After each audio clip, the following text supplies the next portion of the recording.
Welcome to Wild Blue Yonder. This installment, we have Major Tom Clark, who is an Air Force Fellow for this academic year.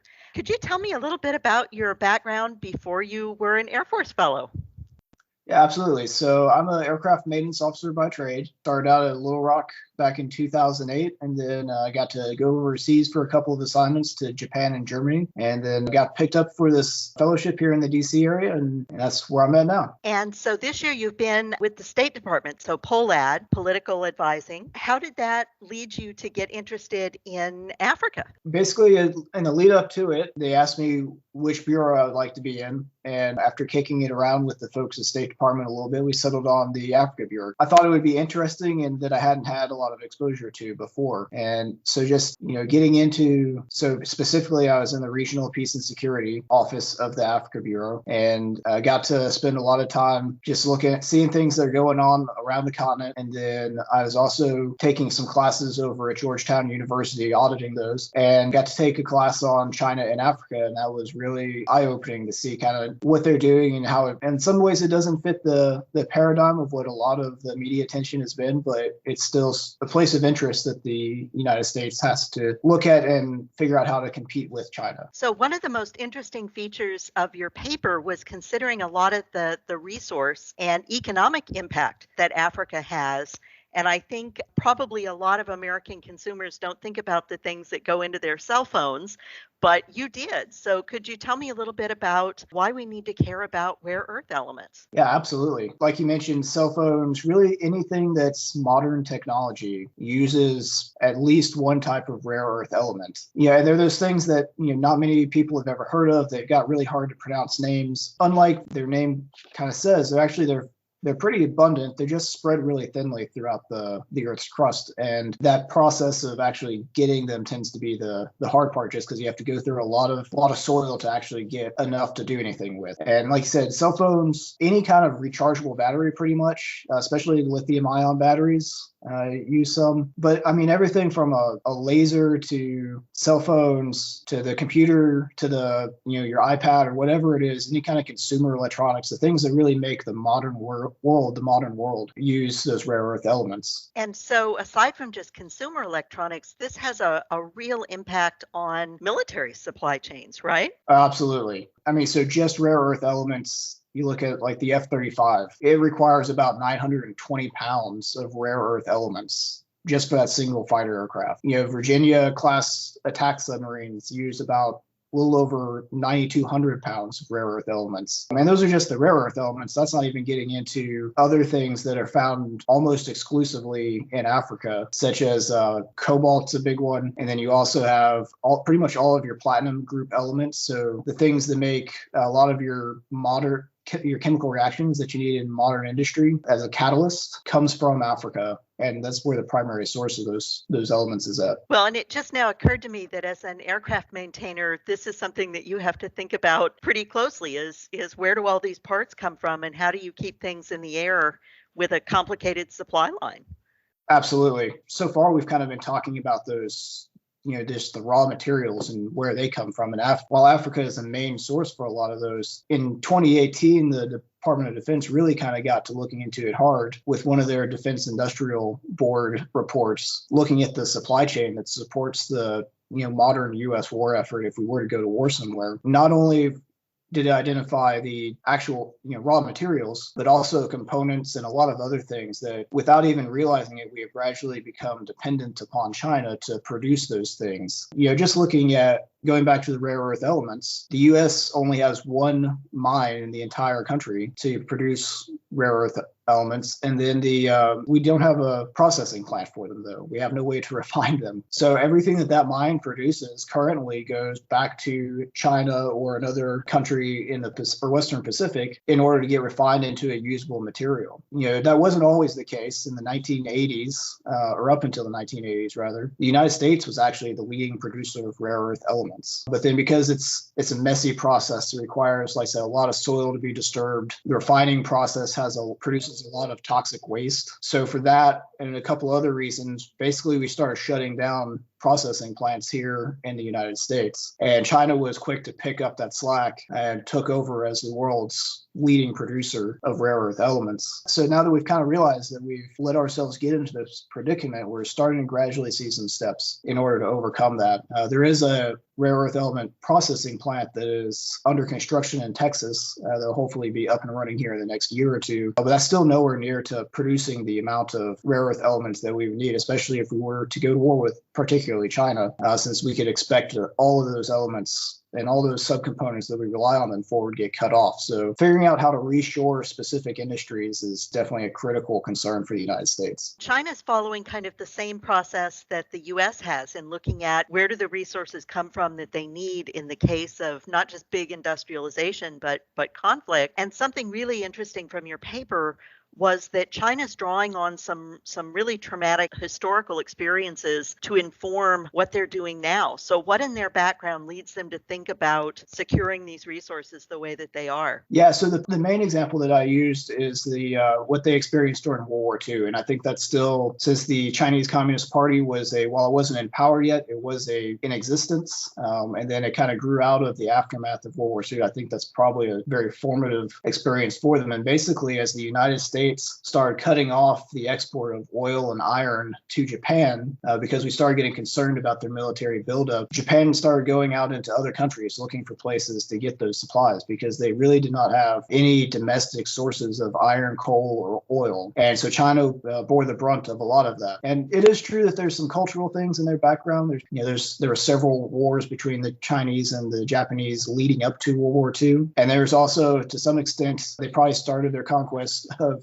China sooner than they intended because they had a group of overzealous army officers that kicked things off before they were ready because they really wanted to start those imperial ambitions. But at the end of the day, as the conflict progressed, it really became about that. How do we get resources to keep our defense industries going for Japan? Even without Chinese intervention, the U.S. has a lot of commitments in Africa right now. And so we know a lot about the challenges of working with allies and partners there without great power competition coming in. So could you fill us in a little bit of the background of where we stand even without China on the scene?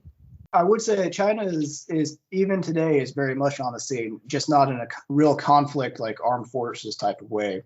But you're right. The majority of U.S. focus in Africa is really on that counterterrorism component. And so working with African nations to try to basically ensure their security and help them develop the military capacities that they need to fight insurgents and terrorists with varying success in different places.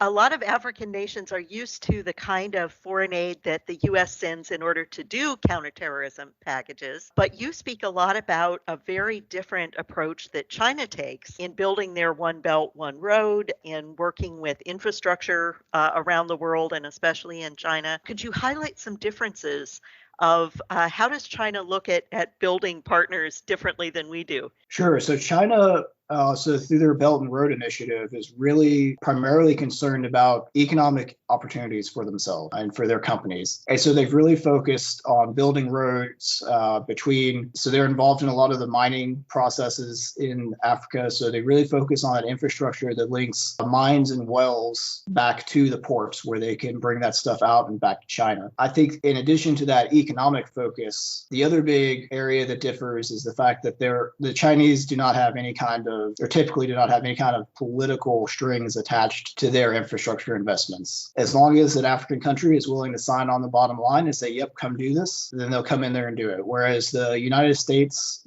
we very much believe in trying to promote democracy and human rights around the globe. And so a lot of times when we provide foreign aid to African countries, it comes along with stipulations of meeting various democratic and human rights standards in order to receive that aid, and even to the extent that sometimes we will cut that aid off midstream if a significant enough event happens to make us really question that nation's commitment to especially human rights.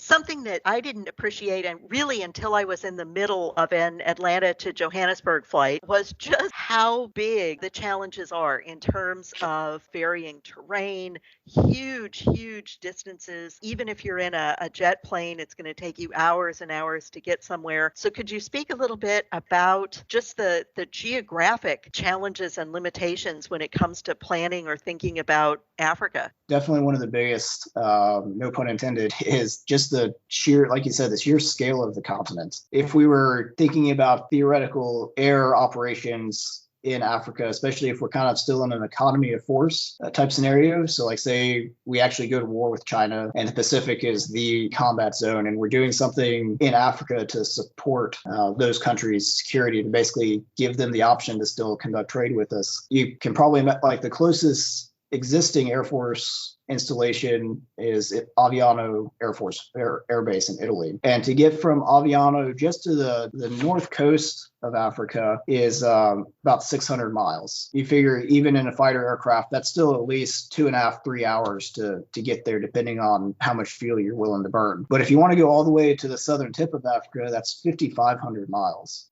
So just to kind of try to put that in perspective for folks, that's like flying from Miami, Florida to Seattle, Washington, and then back. That's about the flight from Aviano to the southern tip of Africa. So it's an extremely long flight, and just to make that flight would require probably somewhere in the order of 2 to 3 air refuelings, just to get there, not to mention getting back. That scale is definitely a huge challenge. For some of the other infrastructure in Africa, really it comes down to geography. There's parts of the continent that are just really rugged, very mountainous, where you're cutting through various like mountainous terrains and jungle. And so trying to roads are always problematic. There's been a lot of emphasis on building them, but between just the weather, so you go from a dry season where it just bakes all season, and then you switch to a flood season, and roads and bridges just get swept away on a pretty routine basis. Same thing with rails and pipelines. It's you've got these pieces of infrastructure that require a lot of maintenance over a very long stretch of terrain in order to keep them operational. The other option that you've got, which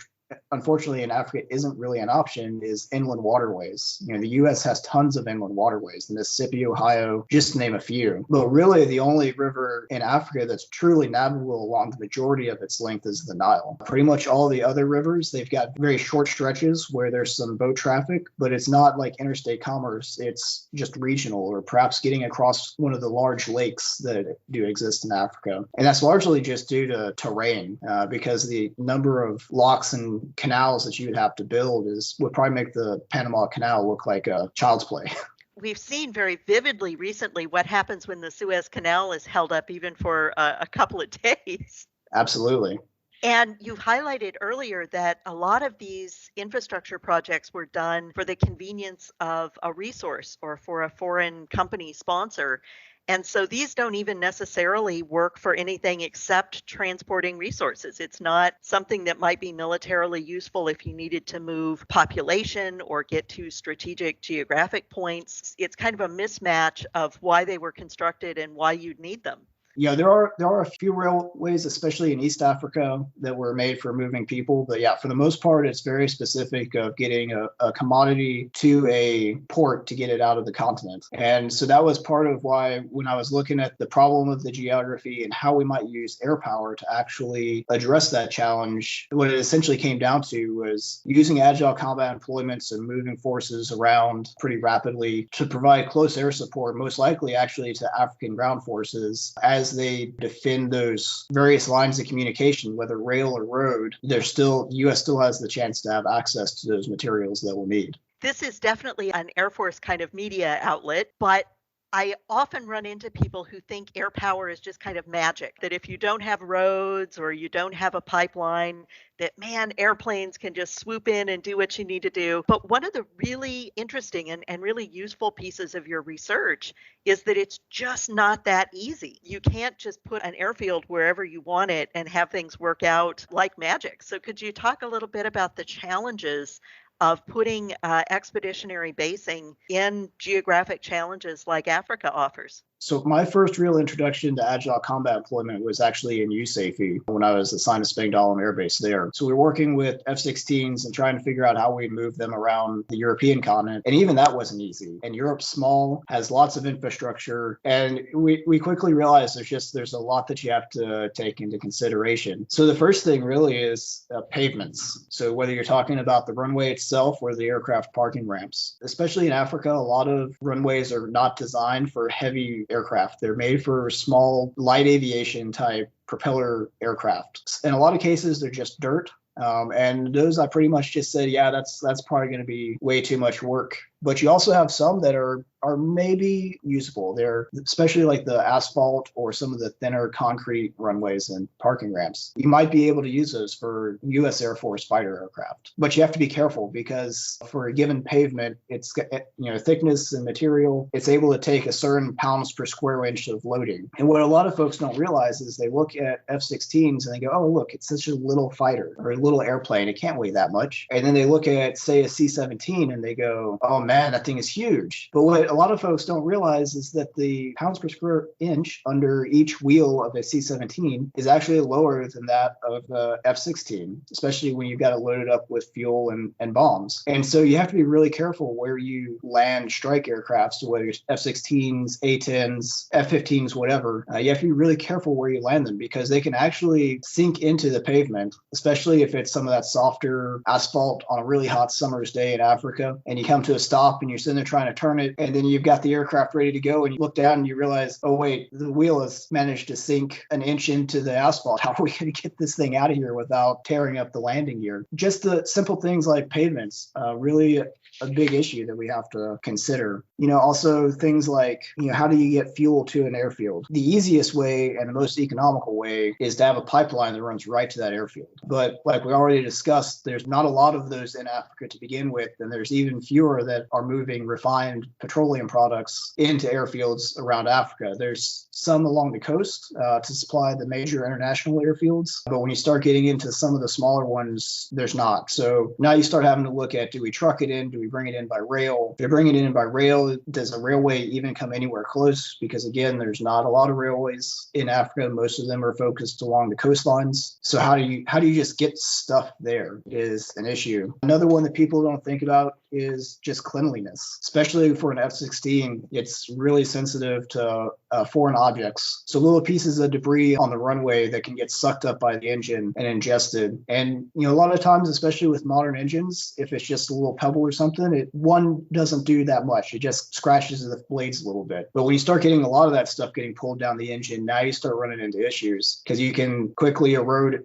blades to the point where they're in danger of failing. Maybe you get enough debris goes down that it starts to clog the little cooling air ports back in the turbine that keeps things from melting down. If you have any kind of metal debris, especially on the runway, you run the risk of cutting a tire. They've got certain wear limits. They can take some damage, but if it's bad enough, you can cause a tire could fail on you, especially if that's on takeoff or landing. That could be really catastrophic. At best, maybe you've got an aircraft stranded. At worst, maybe you lose an airplane just because of a non-combat related things didn't work out right for you. So you got to figure out how you're going to keep those surfaces clean. And like I said, a lot of these little airfields are not meant for modern fighter aircraft. They're meant for light aviation. So, do you pre-position sweeper trucks there so that they can go hit the runway and the parking area you're going to use with that before you land? And then the other thing with African aviation infrastructure is they still suffer from a relative lack of ground-based aviation infrastructure. So things like VORs, TACANs, so the navigational aids on the ground that the aircraft can use to navigate, and the instrument landing system that lets us use those airfields when the weather's not so great. If we could invest in some of that stuff, we can make things a little better for us, especially since GPS,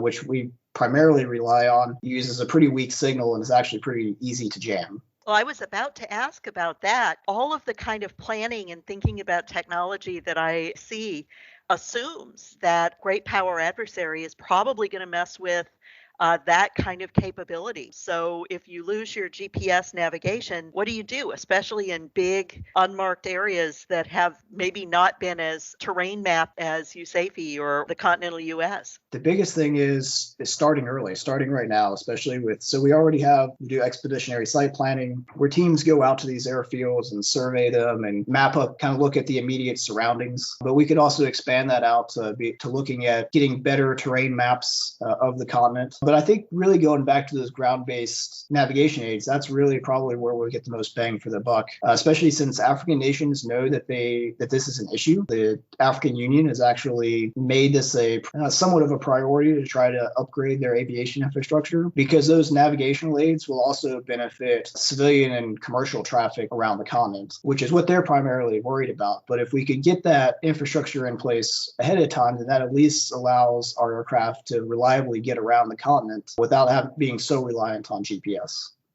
Absolutely. And of course, just because we're most interested in great power competition doesn't mean that counterterrorism or smaller wars go away.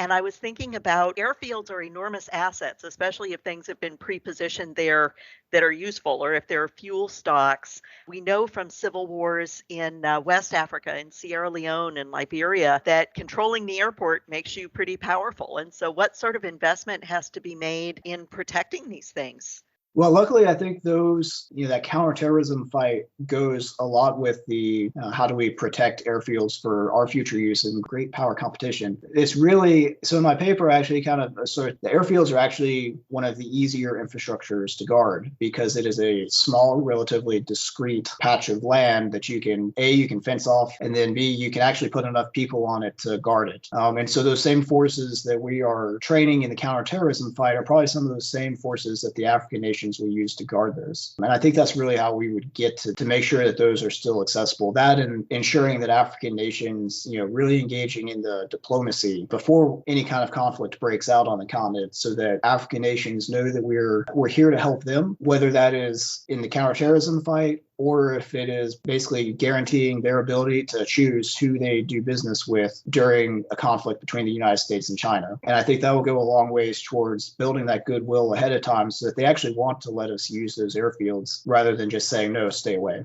That really underscores what you said earlier about the U.S. approach, that it's trying to do things that are a win-win for both parties, that this is probably going to help their civil aviation or their economic development. You've mentioned that the Chinese are interested in kind of resource futures, that a lot of their interaction with these countries is locking them into fairly long-term resource contracts that seem, in retrospect, pretty one-sided.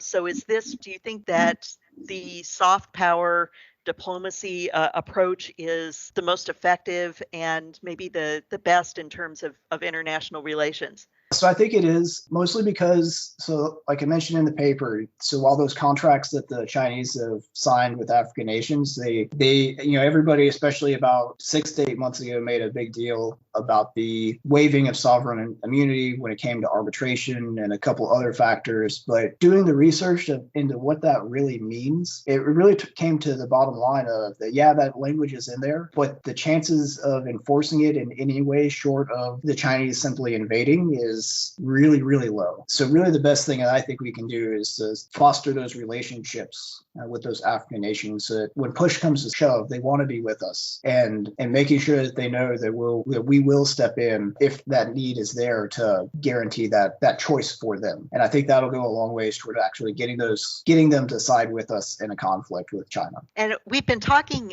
in general and about Africa as a huge continent. Are there do you have kind of like a top list of places to be watching, things where the resources or the strategic location are of particular importance? So off the top of my head, I would say particular importance for China would be Angola, because they get a good share of their oil from Angolan wells. So they're going to be keen to maintain that flow. And then the other places which are really of interest to both China and the United States are places like the Democratic Republic of the Congo, where I think it's like 55% of the world's cobalt supply is at, which is another one of those minerals that's just extremely important when it comes to both consumer goods and to the military in agenda items to be able to prosecute war. And then the other place that I would say is South Africa. So they have historically been a little bit standoffish towards outside involvement in the country, but they are almost the sole source of those platinum group elements that I was talking about before. We're going to continue to need access to both the United States and China to maintain a wartime industrial output. So the experience this year, thinking about Africa, how does this change your view going forward into your next assignment about the way things work? What are the takeaways that you have from your Air Force fellowship this year?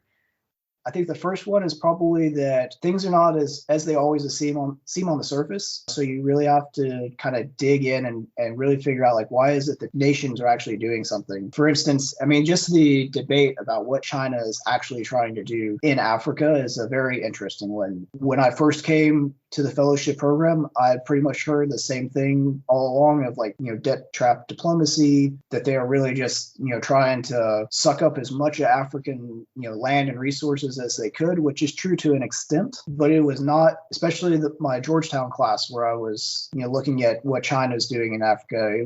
It became clear that while yes, there's some truth to that, if you look at the motives behind it, a lot of times not what it seems. So for instance, everybody thought that they're just trying to completely take over Africa, right? That was the conventional wisdom. In retrospect, they're probably not necessarily trying to do that. They're probably trying to, one, get access, but really they are happy to work through African nations and for the most part follow what they want to do. Now, how that would change in the event of a major war with the United States is anybody's guess. That was definitely one of the big takeaways for me. And then I think it also, just the entire experience and working with the folks at State Department really reinforced how, if the United States is going to be successful as we move forward, especially as we get into a more multipolar world, that we're going to have to really start ramping up diplomacy efforts to be effective, because the days of just being able to put military forces everywhere around the world is long gone, as most folks, I think, have started to realize. So we got to figure out how to work with other countries to achieve what we want to.